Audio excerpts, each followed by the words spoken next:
যেখানে শুধু সাপেদের রাজত্ব।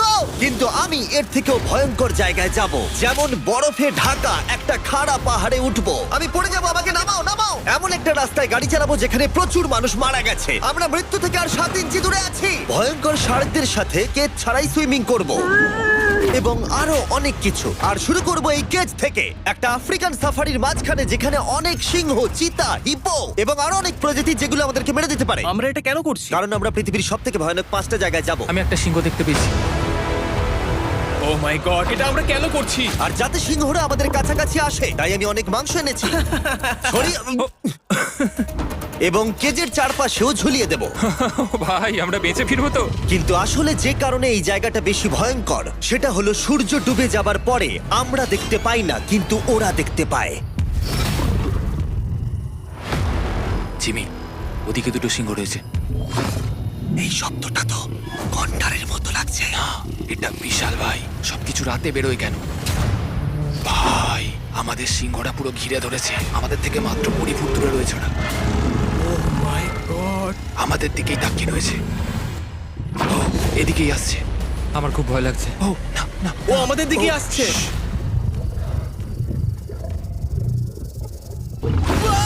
সিংহগুলো আমাদের চারপাশে ঘুরেই যাচ্ছিল। আমরা হয়তো এই ভিডিওটা করতে গিয়ে মারাই যাবো। আর এটা তো সবে শুরু, কারণ এই ভিডিওতে পরের জায়গাগুলো আগের জায়গার থেকে আরো অনেক বেশি ভয়ানক হতে চলেছে। শেষে থাকবে এমন একটা দ্বীপ যেটা সম্পূর্ণ বিষাক্ত সাপে ভরা। আর এবার আমরা আইস ক্লাইম্ব করব একটা বিশাল ভয়ানক ঠান্ডায় জমে যাওয়া জলপ্রপাতে।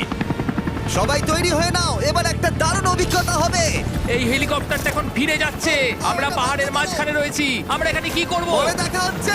এখন আমরা আইস ক্লাইম্ব করার জন্য তৈরি, আর এখান থেকে ফিরে আসার কোনো উপায় নেই। এই দুটোর মধ্যে যে কোনো একটা পথ দিয়ে এই বিশাল খাড়া পাহাড়ে উঠতে হবে এই ব্লেডেড বুটস আর এই আইস পিক্সের সাহায্যে। আমার জীবনে করা এটা সবথেকে ভয়ানক জিনিস। আমার জন্য প্রার্থনা করো। জিমি, তুমি চাও আমরা এই পাহাড়টা চড়ে ওপরে উঠি? হ্যাঁ, এটা অসম্ভব। সত্যি কথা বলতে আমার মনেই হচ্ছিল না এটা আমরা করতে পারবো। তারপর নোলানের সাথে যা হলো তাতে আমরা আরো বেশি ভয় পেয়ে গেলাম। আমি পারবো না বন্ধুরা, একটু দাঁড়াও। আমি বেরিয়ে যাচ্ছি, আমি পারবো তুমি না। হাল ছাড়তে পারো না। না, আমি পারবো না। আমার বিশ্বাসই হচ্ছে না নোলান এটা করবে। সত্যি ভাবিনি। নোলান কুইট করলো। আমরা কিন্তু প্রায় ওপরের দিকে রয়েছি। তোমরা এখন হাফ অবধি এসেছো।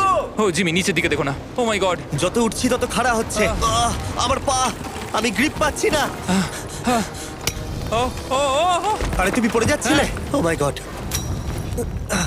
আমি টপটা দেখতে পাচ্ছি জিমি। এটা আমার করা সবথেকে ভয়ানক জিনিস। আহ! এটা আমি পারবোই। আমাকে ওপরে উঠতেই হবে। দেখাও এটা কতটা খাড়া। প্রায় এসেই গেছি, হাল ছাড়লে হবে না। আর 10% বাকি।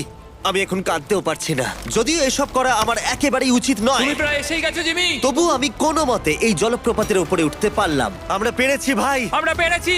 আহ, কিন্তু আমার মনে হয় নোলান একদম ঠিক করেছে। কিন্তু এবার আমরা দেখবো নোলান লিস্টের 3rd প্লেসে গিয়ে কি করে, যেটা অবস্থিত বলিভিয়ায়। সেখানকার ডেথ রোডে আমরা ড্রাইভ করব।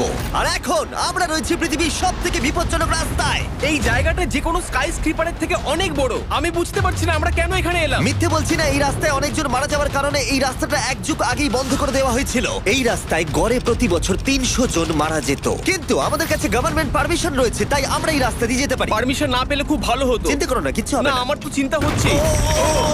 এবার বুঝতে পারছি কেন ডেথ রোড বলে। কিন্তু তুমি এমন চালাচ্ছ জানো এটা খুব সাধারণ রোড। ও। দেখো তোমার জীবন আমার হাতে রয়েছে, তাই তুমি এরকম না, তোমার জীবন আমার হাতে রয়েছে। দেখো স্টিয়ারিংটা মনে হচ্ছে কেঁপে উঠলো। থেকে হাত সরিও না। আমরা এখন মৃত্যু থেকে মাত্র 7 ইঞ্চি দূরে আছি। আমরা খাদের খুব কাছে রয়েছি। সাবধানে সাবধানে সাবধানে। বলছো, এটা কি ও মাই flash করছে? গড, আমার লাইফ ফ্ল্যাশ করছে, ফ্ল্যাশ করেই যাচ্ছে আচ্ছা, বারবার। আর যদি তোমরা ভাবো এটাই সব থেকে বিপজ্জনক, তাহলে বলে রাখি আমাদের রাস্তায় আরো 3টে বিপজ্জনক স্পট বাকি আছে। রাস্তা আস্তে আস্তে আরো সরু হয়ে যাচ্ছে। এই জায়গাটা কিন্তু খুব সাবধানে চালিও। Oh my God! দেখো ওই জায়গাটা টায়ার কিন্তু মাটিতে থাকবে না, দেখতে পাচ্ছো? হ্যাঁ, সেটা আমি দেখতে পাচ্ছি। ও মাই গড, দেখো খাদটা ও, কতটা দাঁড়াও। গভীর।